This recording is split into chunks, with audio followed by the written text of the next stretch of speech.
Bueno, y vamos a seguir en este tema de la marea roja que tanto nos ha convocado durante los últimos días, pero desde el punto de vista científico. Hasta ahora hemos visto las protestas, lo que significa probablemente en términos económicos para mucha gente de esta región, soluciones políticas, etcétera. Eso ya lo hemos vivido, lo hemos visto, lo hemos analizado. Pero poco espacio también se ha dado, dadas las circunstancias, a qué es la marea roja desde el punto de vista científico. Por eso hemos invitado a Miriam Sellel, que es la gerente técnico del CERAM. ¿Qué es el CERAM? El Centro Regional de Análisis de Recursos y Medio Ambiente de la Universidad Austral de Chile, con sede aquí en Puerto Montt. Y su misión es la prestación de servicios como laboratorio acreditado, conforme a normas nacionales, en disciplinas relacionadas con recursos naturales, especializándose en la detección de toxinas marinas, en este caso veneno paralizante, amnésico y diarreico de los mariscos, que nosotros lo conocemos básicamente como marea roja, y también para ayudar a los recursos marinos y analizarlos, aquellos que se exportan a la Unión Europea, Asia y América Latina. Mira, bueno, me imagino que ha tenido bastante trabajo en esta última semana, ¿no? Sí, mucho, sobre todo los fines de semana. Son largas jornadas. Queremos aclarar algunos temas y desmitificar otros. ¿Es verdad que Chile tiene el veneno paralizante de los mariscos más tóxico del mundo? Así lo indican los registros, ¿no es cierto? Los niveles más tóxicos fueron observados en la década del 70 en la región de Magallanes, donde llegaron a valores sobre los 120.000 microgramos de saxitoxina por 100 gramos de carne. Pensando que 80 microgramos, o sea, es el límite permisible para el consumo humano. 80, y estamos hablando de 120.000. Exactamente. Luego la marea roja, ¿no es cierto?, se extiende hacia el norte, hacia la región de Aysén, en los años 90, y los primeros bloom que aparecen allá, hay datos de 110.000 microgramos de saxitoxina por 100 gramos de carne. En el año 2002 aparece, ¿no es cierto?, o se registra el primer bloom en la región sur de la isla de Chiloé con 30.000 microgramos aproximadamente de saxitoxina. O sea, estamos hablando que en la década de los 70, de los 80, de los 90 se produjeron los bloom con mayor toxicidad, y estamos hablando de las regiones de Aysén y Magallanes, fundamentalmente alguna parte del sur de Chiloé. Porque se había hablado ahora que la toxicidad en esta parte del país había aumentado. Eso no es efectivo comparándolo con aquello. Porque ¿qué toxicidad estamos hablando en la zona actual de la región de los lagos? Lo que yo he visto son los datos del Servicio de Salud de la Seremi de los Lagos, que da valores de 10.000 microgramos por 100 gramos de carne en las machas provenientes de Cucao. Nosotros hemos encontrado 7.000, 8.000 en Punta Chocoy, cerca de Carelmapu, en Culengue. Por lo tanto, esos valores, ¿no es cierto?, son altos, porque es un área donde no habíamos tenido registro, ¿no es cierto?, de veneno paralizante. Pero si uno mira la historia, en realidad hay valores mucho más altos. Claro, y todos valores ya de ese nivel que son perjudiciales para el ser humano, que en los primeros que usted hablaba, con el Magallanes, recuerdo, ahí murió gente cuando se conocen los primeros casos. Sí, exactamente. En la década de los 90. En la década de los 90 y de los 70, sí. Ahora, Miriam, en la actual situación de la región de los lagos, y para que todos vayamos entendiendo, la toxina que está presente, o la que nosotros conocemos como marea roja, es una microalga. Es un dinoflagelado, es una microalga de muy pequeño tamaño, ¿no es cierto? Tiene un tamaño, no sé, que solamente se puede observar con microscopio de 40, 50 micrones. Por lo tanto, para poder observarla necesitamos de tecnología, de un buen microscopio para poder verlo y cuantificarlo. Hoy día Chile, ¿estamos preparados para detectar bien la marea roja? ¿Cómo estamos a nivel comparativamente con otros países que tienen este fenómeno? Yo creo que Chile está, por lo menos el sur de Chile, a lo mejor acotar esencialmente la región de los ríos, donde se produce, ¿no es cierto?, el mayor cantidad de cultivos de mitilio. Tiene laboratorios, ¿no es cierto?, que son de alto nivel, son laboratorios que se trabajan, ¿no es cierto?, bajo normas ISO que nos requiere la región de los lagos, sí. Claro. dije los ríos. Que hablamos de los ríos, pero todos entendemos que la región de los lagos, claro, que es nuestra región, digamos. En nuestra región se requiere, ¿no es cierto?, para poder trabajar en las exportaciones, que los laboratorios estén acreditados bajo la norma, ¿no es cierto?, 17025, y los laboratorios que son laboratorios que corresponden a universidades, tanto la Universidad Austral de Chile, ¿no es cierto?, como la Universidad de Chile. Son laboratorios que están acreditados y por lo tanto nuestros resultados son válidos para que Chile exporte a la Unión Europea sin mayores problemas. Y eso nos indica que en el fondo, a pesar que tenemos las toxicidades más altas en el mundo, logramos mantener las exportaciones de los mitilios, y es porque Chile posee, ¿no es cierto?, en este caso a través de Cernapesca, programas de monitoreo que tiene que ver con las áreas de producción y después con productos finales en diferentes niveles, y eso evita, ¿no es cierto?, la salida de productos con toxinas, de cualquiera de los tres grupos. O sea, estamos a la par del resto de los países del mundo en la detección de la toxina. Sí, yo creo que ahora último, ¿no es cierto?, se incorporó la última tecnología que estaba pidiendo la Unión Europea, que es la tecnología del masa-masa, de un LC masa-masa, para poder detectar las 13 toxinas distintas, y que es un requisito para poder exportar a la Unión Europea. ¿Y dónde entonces nos hemos quedado atrasados nosotros? Porque este fenómeno ya lleva varias décadas acá. Yo creo que en la investigación, en otros aspectos, ¿no es cierto?, que tiene que ver con, por ejemplo, los últimos informes o papers que han salido son esencialmente sobre la toxicidad de Alexandrium, ¿no es cierto? Hasta hace muy poco no se sabía. Para que todos entendamos, Alexandrium catenella, o sea, es la toxina. Nadie sabía, digamos, cuáles eran sus perfiles toxicológicos, porque el veneno paralizante es un conjunto de toxinas, no es una sola toxina. Hay más allá de 20 toxinas distintas que componen este complejo, y eso, ¿no es cierto?, hay toxinas que son mucho más potentes que otras. Eso es lo difícil para enfrentar el tema, ¿no? Eso es lo difícil, y eso hace que todavía el bioensayo de ratón, ¿no es cierto?, no cambia a una tecnología analítica. Eso le iba a preguntar, porque para que todos entendamos, acá una vez que se hacen los monitoreos en los puertos, cuando se toman las mallas de productos del mar, esto se lleva a un laboratorio de María Roja que se llama, y simplemente esos mariscos se licúan, finalmente se hace una especie de inyección que se prueba en un ratón. Si el ratón vive, no tiene María Roja; si muere, claro, es la toxicidad.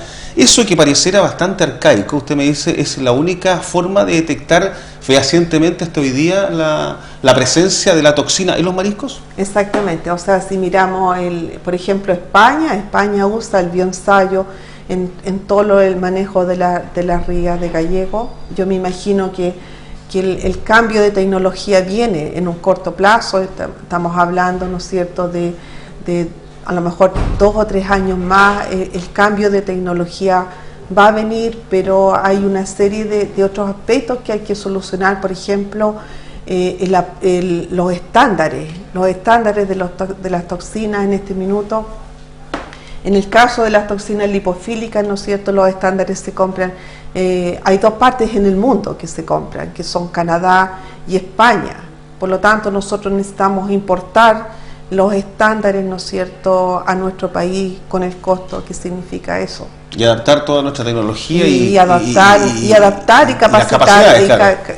Claro, o sea, yo creo que en el fondo hay gente, hay buenos profesionales en la región, pero sí, ¿no es cierto?, requiere de capacitación para las nuevas tecnologías. Ahora, Miriam, tomando en consideración todo lo que ha ocurrido durante estas últimas semanas, la gran preocupación de la gente, la gran pregunta es ¿por qué la María Roja, que siempre se había hablado que tenía como límite natural la parte más austral de Chiloé, Golfo del Corcovado para ser más específico, y que en determinados meses del año podría llegar a Quellón, algo un poquito más arriba, pero había como ese límite que era la parte más austral de Chiloé? Sin embargo, este año aparece en Cucao, que estamos hablando de Chiloé, pero mar abierto hacia el océano, aparece en Caremapo, aparece en Maullín, aparece en Calbuco, a puertas aquí prácticamente de Puerto Montt, y en toda la costa pacífico de la provincia de Osorno. Estamos hablando de San Juan de la Costa, etcétera. ¿Qué pasó? ¿Por qué se movió? ¿O siempre existió y no fue detectada? ¿Cuál es la tesis de ustedes?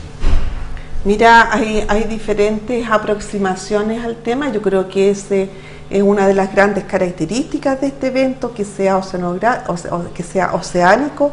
Todos los eventos anteriores, ¿no es cierto?, han sido en los canales y fiordos de la 11ª región, de la región de Magallanes, y ahora, ¿no es cierto?, por primera vez nosotros logramos detectar la toxina paralizante en ambientes oceánicos. Sin embargo, ¿no es cierto?, hay registro en el año 2009 de haber encontrado células en el faro Corona, que había un centro de cultivo, por eso lo logramos. Claro, que eso es la parte de la costa pacífico de Ancud, para que todos nos ubiquemos, claro. Prácticamente en el ingreso al canal de Chacao. Claro, fueron registros, ¿no es cierto?, fueron datos muy puntuales de esta microalga, pero ya nos dan indicios de que a lo mejor estos blooms, ¿no es cierto?, podrían originarse también en el océano. ¿Cuál es el tema de por qué no podemos contestar esto en forma clara y definida? Porque todos los programas de monitoreo que lleva tanto el Servicio de Salud a través del Instituto de Fomento Pesquero, Senapesca para los programas, son todos en el mar interior. O sea, nunca se ha monitoreado Nunca se ha llevado un registro como en estos otros programas. Piensa que Senapesca, para poder exportar, ¿no es cierto?, hace un control semanal de sus áreas de producción. O sea, es una intensidad de muestreo alta, pero todas las actividades humanas están dentro de los fiordos y canales, y yo creo que hay muy pocos esfuerzos que se han hecho en el Océano Pacífico, y esencialmente porque no hay una actividad, ¿no es cierto?, humana que respalde Claro, salvo algunas pequeñas caletas de pescadores como las que pudiesen existir ahí en la zona de Carelmapu o más al norte incluso, que es la zona por ejemplo, Chocoy, que está cerca de Carelmapu, hay bancos que son utilizados para exportación, que se lleva un control, y en esos bancos, por ejemplo, este último tiempo no había habido registro. Claro, Maulí, que otra zona, bueno, Carelmapu es una de las grandes caletas de la región.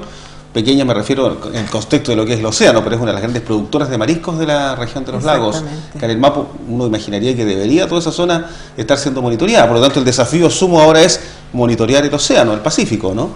Exactamente, yo espero, ¿no es cierto?, que en el fondo está el Instituto de Fomento Pesquero, que lleva un monitoreo de las 3 regiones enteras, tiene un programa de monitoreo que cubre, ¿no es cierto?, Magallanes, Aysén y los lagos. Pero siempre mar interior, digamos. Por lo tanto, yo espero que en el fondo sí. Nosotros, me acuerdo que hace años atrás, a través de los Cimarfiordos, ¿no es cierto?, que eran financiados por la Armada y que tenía un barco científico, se hicieron algunas prospecciones hacia mar exterior, pero en busca de los quistes de esta microalga, porque esta microalga es un dinoflagelado, ¿no es cierto?, que tiene un ciclo de vida bastante complejo, y dentro como parte de su ciclo de vida ellos forman unos quistes de resistencia que son células células que carecen de flagelo, a diferencia de las células vegetativas, y que tienen una pared que es muy resistente a muchas cosas. Y por lo tanto, esa microalga hace que pueda permanecer en el mar por mucho tiempo y trasladarse también. Exactamente. Hubieron como, yo diría, 7 proyectos en los cuales yo participé, ¿no es cierto?, y buscábamos los quistes de resistencia, porque hay muchas hipótesis en la parte a nivel mundial que dice porque ¿de dónde nacen los florecimientos? Lo más probable es que sí sean a través de estos bancos de quiste, y se postuló a los Cimarfiordos, ¿no es cierto?, que tenían diferentes áreas geográficas a través de 6 o 7 años para detectarlo, digamos, donde inspeccionamos diferentes áreas geográficas de acuerdo a donde iba este barco científico, Y buscábamos los quistes de resistencia de Alexandrum catenella para tratar de explicar, ¿no es cierto?, si acaso existían bancos que daban origen, ¿no es cierto?, a estas floraciones y que fuera una explicación para los científicos. Sin embargo, el resultado de 6 o 7 años de experiencia nos indicaron de que no fue posible encontrar los bancos de quiste de Alexandrum catenella en los fiordos y canales de estas 3 regiones. Por lo tanto, una de las alternativas que se vio es que a lo mejor, ¿por qué no podrían venir del océano? Es una posibilidad. Es una posibilidad que lamentablemente, ¿no es cierto?, para poder monitorear el océano uno ya requiere de otro tipo de embarcación y otro tipo de tecnología, también, de trabajar en mar abierto, etc. Ahora, Miriam, ¿cómo se mueve entonces o por qué llega? ¿Cuál sería la explicación de que pasamos de tener este límite al sur de Chiloé y hoy día lo tenemos en Osorno, en la provincia de Osorno, ahí en San Juan de la Costa, en la zona acá de mar abierto? Bueno, los mecanismos de dispersión son muchos. Hay mecanismos de dispersión naturales y hay mecanismos de dispersión, ¿no es cierto?, por parte del ser humano. Los mecanismos de dispersión de la parte natural, yo iría a través de las corrientes, ¿no es cierto?, que van hacia la parte norte. Esa es una alternativa y ¿no es cierto?, y después viene una serie de mecanismos que el ser humano hace, ¿no es cierto?, para introducir no tan solo Alexandrium, sino que microalgas de un continente a otro continente. Los barcos, por ejemplo, el agua lastre de los barcos, ¿no es cierto?, la introducción de microalgas y la introducción de crustáceos y de otro tipo está descrito en la literatura hace muchas décadas. Por lo tanto, también se ha observado, ¿no es cierto?, que el apostamiento de mariscos de un lugar a otro también es posible, ¿no es cierto?, trasladar ya sea la célula vegetativa, la que vemos nosotros, o los quistes de resistencia. Los quistes de resistencia tienes que pensar que son, ¿no es cierto?, carecen de flagelos, se van hacia el fondo marino. ¿Y qué es lo que pasa? O sea, se pueden caer sobre redes, sobre diferentes tipos de instrumentos y en el fondo cuando son trasladados de un lugar a otro, igual estamos trasladando. Y ahora ya, se trasladó la microalga en un agua de lastre, por ejemplo, la reproducción. ¿Por qué este florecimiento tan intenso durante este posverano? Obviamente están las temperaturas de las aguas, pero ¿esa es la única explicación o es un conjunto de explicaciones? O de circunstancias. O sea, yo creo que es un conjunto de circunstancias, pero también... ¿Cuáles serían las circunstancias para que todas las sepamos? Yo creo que ¿no es cierto?, las temperaturas del agua, la falta de precipitaciones a la cual nosotros estamos habituados, ¿no es cierto?, ha caído, no tengo las cifras, pero estamos hablando, a lo mejor tenemos un déficit de un 50% de la agua caída en estos últimos meses, claro, con respecto a un año normal. Eso hace, ¿no es cierto?, que esta microalga, las condiciones ambientales sean favorables para su crecimiento. Y por ende, ¿esto explicaría que haya avanzado y proliferado de esta magnitud? Claro, o sea, tampoco hay vientos. Si tú te has fijado este último tiempo, Puerto Montt se caracteriza por fuertes vientos, ya sea del viento norte, del viento del sur, que hace, ¿no es cierto?, el movimiento. Yo no soy oceanógrafo, así que yo aquí me muevo en aguas un poco claras, pero la idea es que, ¿no es cierto?, hay factores ambientales que han ayudado, digamos, a que esto se haya extendido mucho más allá de la región de los lagos. Ahora, esto llegó para quedarse, ¿eso es verdad? Eso es verdad. Llegó para quedarse esencialmente por uno de los mecanismos de dispersión, que eran los quistes de resistencia. Los quistes de resistencia se depositan en los sedimentos marinos. Los sedimentos marinos, ¿no es cierto?, hay registro de análisis, ¿no es cierto?, de quistes de otras especies de dinoflagelados que dice que son capaces de vivir hasta 100 años sumergidos en los sedimentos, ¿no es cierto?, en oscuridad, con falta de oxígeno, y basta, ¿no es cierto?, con que se le entregue las condiciones ambientales propicias. O sea, estos quistes perfectamente podrían estar un siglo. en ciertas condiciones. O sea, eso está descrito en la literatura, no es para Alexandrium, pero sí para otras especies, sí. O sea, el estudio de los quites de resistencia de los dinoflagelados ayudan, ¿no es cierto?, enormemente a entender un poco. Por ende, todos tenemos que aprender a convivir con este fenómeno. Hay que aprender a convivir con y para eso se requiere más ciencia, más monitoreo, más investigación. Exactamente, para eso se requiere, digamos, la ciencia, sobre todo, porque ahora viene todo un proceso, ¿no es cierto?, que lo que significa puede que, ¿no es cierto?, se espera que en 2 o 3 semanas más termine, o sea, la microalga ya no esté presente en la columna de agua, pero la detoxificación de los mariscos tienen otros tiempos, ¿no es cierto? Ahora, un marisco contaminado que esté en el mar, por supuesto que no ha sido capturado, que esté vivo, que en este momento es un reservorio, un concentrador de la microalga, se limpia el agua después de X tiempo, ese marisco bota la toxina también y podría perfectamente ser consumido por un ser humano. Claro, esas son las medidas de manejo de... O sea, perdón, ¿la toxina no se queda per se en el marisco cuando está en el agua? No. En los tiempos de detoxificación, ¿no es cierto?, varía de acuerdo a las diferentes moluscos. O sea, hay moluscos que adquieren la toxicidad muy rápido, pero a su vez liberan muy rápido. Ejemplo de esto es el chorito, el género Mytilus, ¿no es cierto?, se caracteriza por ser un buen centinela, o sea, son capaces de adquirir la toxina rápidamente y después liberarla.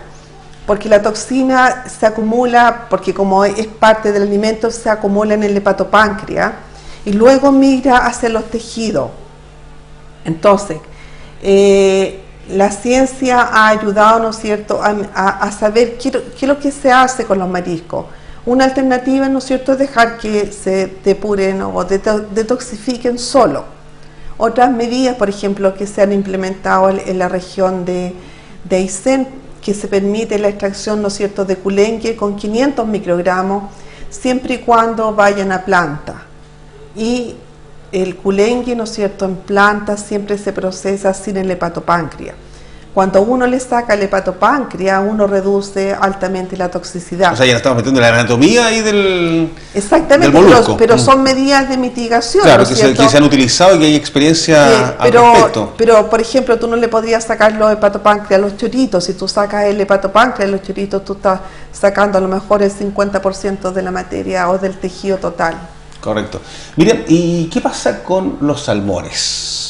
Sé que no es su campo de investigación, pero como científica se lo pregunto, como una persona que lleva muchos años investigando estas microalgas, porque el tema de las acusaciones que hoy día de mucha gente, de los pescadores, de la gente de la calle, y varias de estas protestas apuntan hacia la industria del salmón, que con toda la mortalidad, a propósito de que otra microalga fue la que produjo la muerte de miles de toneladas de salmones, una parte importante de eso fue al mar, que está autorizado por la autoridad marítima y de acuerdo a procedimientos que están incluso normados internacionalmente, a una cantidad importante de kilómetros mar afuera, creo que fueron sobre 120 kilómetros, que eso está en millas marinas.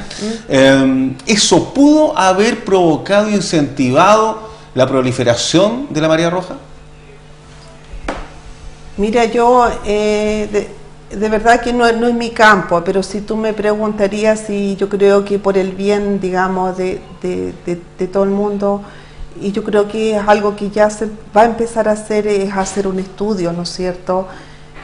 Tú puedes hacer un estudio sobre cuáles, y se propuso, ¿no es cierto?, dentro del comité asesor del intendente. Perdón, además para que todos entendamos, Miriam Seguel es parte del panel de expertos que está asesorando también al intendente de la región de los lagos. Que se le pidió, ¿no es cierto?, que se hiciera un monitoreo en Océano Pacífico para delimitar un poco, ¿no es cierto?, este evento, o sea, este evento, ¿cuántos kilómetros más allá de la costa es? En estos minutos solamente sabemos que las toxicidades de los moluscos es en ciertos lugares muy cercano a la costa, porque en realidad es lo que nos preocupa. Pero además porque no se ha monitoreado mar adentro. Tampoco se ha monitoreado mar adentro. O sea, podría estar, pero no se sabe. No se sabe, pero si tú haces un estudio, ¿no es cierto?, donde delimita el evento, por ejemplo, el evento a lo mejor si tú lo haces, se propuso, ¿no es cierto?, una serie de parámetros, tanto químicos como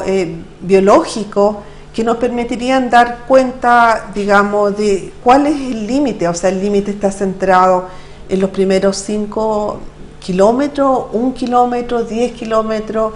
En realidad no se sabe. No se sabe si acaso, por ejemplo, si fueran los salmones, debería haber una eutroficación, ¿no es cierto?, de las aguas. Existen métodos analíticos que nos permiten, ¿no es cierto?, si tú sacas los nutrientes y determinas nutrientes en la columna de agua, tú podrías decir, mire, sabe que esto es así, así. Mira, por lo tanto, uno podría decir si acaso efectivamente está correcto o no. Esa es la pregunta. O sea, con lo que ha ocurrido, si ustedes comenzaran a investigar esto en unas semanas más, que se determinaran los recursos como para hacer una investigación fehaciente de que aquí hubo o no relación entre la mortalidad de salmones lanzada al mar y el aumento o bloom de estas microalgas en zonas en que antes no existía, ¿se puede investigar en un tiempo más eso o ya no se puede monitorear, no se puede establecer si es que hubo o no una correlación? O sea, yo creo que el monitoreo debería hacerse lo antes posible. O sea, se propuso hace más de una semana atrás, ¿no es cierto? Yo me imagino que por la contingencia social que esto implica... claro, las preocupaciones están en otro lado. Pero si se hiciese el monitoreo mañana, o sea, por ejemplo... yo creo que, yo tengo entendido que se va a hacer a muy corto plazo en diferentes instituciones, más bien que delimite un poco, claro, y que en el fondo y esos datos sean públicos. Pero con ese monitoreo, si se hiciese mañana, pasado, dentro de la siguiente semana, ¿se podría establecer si que hubiese una correlación eventualmente de los salmones? Podría hacerse una correlación, yo no sé si acaso así. O sea, no es muy tarde para hacerlo, eso iba yo. O sea, cada día más es más tarde. Eso es lo que quiero decir, o sea, son cosas que deberían hacerse lo antes posible, porque la microalga va a desaparecer de la columna de agua. ¿No es cierto? Yo creo que su pique fue la semana pasada, pero aún permanece en la columna de agua. Pero mientras más nos demoremos en muestrear, más se demora, es más difícil porque ya después va a desaparecer la microalga y uno va a poder decir, mira, ¿sabes qué? No sé, pues el bloom, el límite está a 1 kilómetro, está a 10 o lo que sea. O está a 50 y ya realmente está mar adentro, siempre estuvo ahí, etcétera. Ahora, Miriam, por lo tanto, de sus palabras desprendo que no podría descartarse a priori que pudiese existir una correlación entre los efectos de esta muerte de salmones lanzados al mar y el florecimiento de microalgas, en este caso, Alexandru Catinela. Yo creo que hay que investigar para poder decir, o sea, soy científico, por lo tanto yo me baso, ¿no es cierto?, en datos crudos con respecto a este tema, o sea, es difícil... Elucubrar, digamos. Hoy día no hay datos para hacer la correlación. No hay datos para hacer la correlación. Lo que no significa que no pudiese existir si que existiesen los datos. Eso oye. O sea, yo creo que es esencial para poder disipar, ¿no es cierto?, todas estas dudas, es que se hagan los estudios correspondientes y que sean públicos los resultados. Hay muchas cosas que son públicas ahora.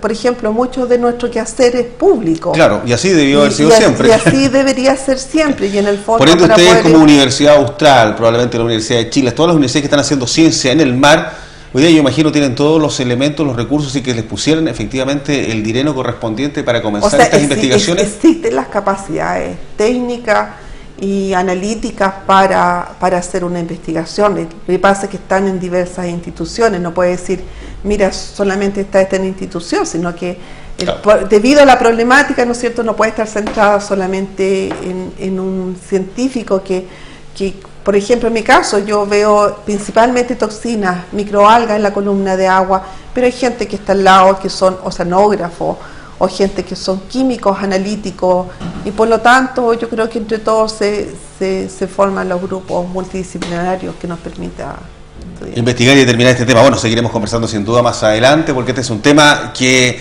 no solo es preocupante, es fascinante, yo creo, poder llegar a conocer aún más una vecina que estará con nosotros probablemente para el resto de nuestros descendientes, incluso, que nosotros llamamos María Roja, pero que es Alexandru Catinela, y que efectivamente hay que investigar más, porque son muchas las variedades, tal como decía Miriam, y que efectivamente incluso hasta el veneno es mucho más del que nosotros investigamos, es mucho más complejo de lo que nosotros determinamos y que efectivamente, claro, hoy día estamos involucrados y que es evidentemente también lo más importante, el fenómeno y las consecuencias sociales, pero acá hay un tema que hay que ver a mediano y a largo plazo porque esta vecina llegó para quedarse, tendremos que aprender a convivir con ella. Nos referimos a la María Roja que avanzó o al menos se detectó en zonas bastante más al norte de lo que era tradicionalmente. Miriam Sellel, muchas gracias. Muchas gracias. Hasta una